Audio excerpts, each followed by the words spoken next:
Plan করতেছি, তখন ওনার ভাই যিনি উনি বুলেট প্রুফ ওনার সাথে ছিলেন, উনি কিন্তু বলছিলেন যে বেঁচে নাই। ওভারঅল কন্ডিশন খুবই খারাপ, মানে একেবারে ক্রিটিক্যাল বলতে যা বোঝায় তাই। ওনার ব্যাপারে আমরা কোনো আশার কথা বলবো না। আমরা যখন অপারেশন করার জন্য প্ল্যান করতেছি, তখন ওনার ভাই যিনি উনি বুলেট প্রুফ ওনার সাথে ছিলেন, উনি কিন্তু বলছিলেন যে বেঁচে নাই, তারপর আপনারা করেন। কিন্তু আমরা কিন্তু আশা ছাড়ি নাই, তার সাইন অফ লাইফ কিন্তু ছিল। এবং অপারেশনের ভেতরেও কিন্তু আমাদের অ্যানেস্থেশিয়ার স্যাররা যারা ছিলেন ওনারা কিন্তু বলছেন যে পেশেন্টের এফোর্ট আছে। এফোর্ট মানে নিজস্ব শ্বাস প্রশ্বাসের যে শক্তি যেটা। তো উনি এখনো কিন্তু উনি বেঁচে আছেন, কিন্তু এর মধ্যে উনি 2বার কার্ডিয়াক অ্যারেস্ট, ওনার ব্লাড লস হয়েছে প্রচুর। ওনার নাক দিয়ে মুখ দিয়েও ব্লিডিং শুরু হয়েছিল লাস্টের দিকে আমরা ওটি কমপ্লিট করার পর।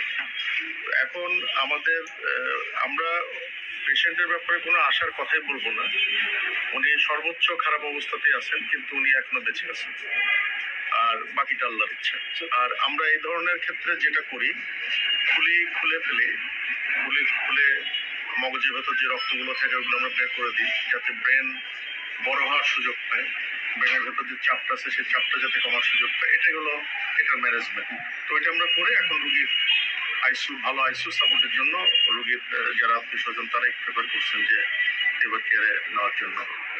গুলি কি বেরিয়ে গেছিল? Most probably.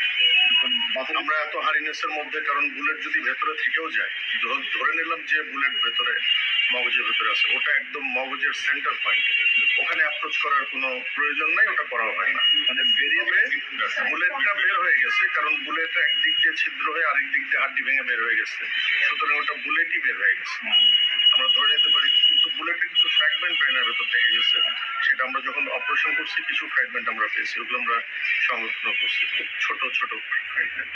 স্যার, একটা কথা বলা হচ্ছে যে অবস্থায় তিনি আছেন, যদি বেঁচেও যান, বেঁচে যাক আমরা এটাই চাই, স্বাভাবিক হওয়ার সম্ভাবনা কম, কিংবা মানে আপনার কাছে কি মনে হয় এই ধরনের ক্রিটিক্যাল কন্ডিশনে আসলে এই ধরনের পেশেন্টের ক্ষেত্রে আমাদের একটা প্রেডিকশন আছে, কিন্তু এই প্রেডিকশন আমরা কখনোই ডিসক্লোজ করি না। আপনি এটা আমার কাছে জানতে চান না, রোগীর অবস্থা খারাপ। Thank you. ওভারঅল কন্ডিশন খুবই খারাপ, মানে একেবারে ক্রিটিক্যাল বলতে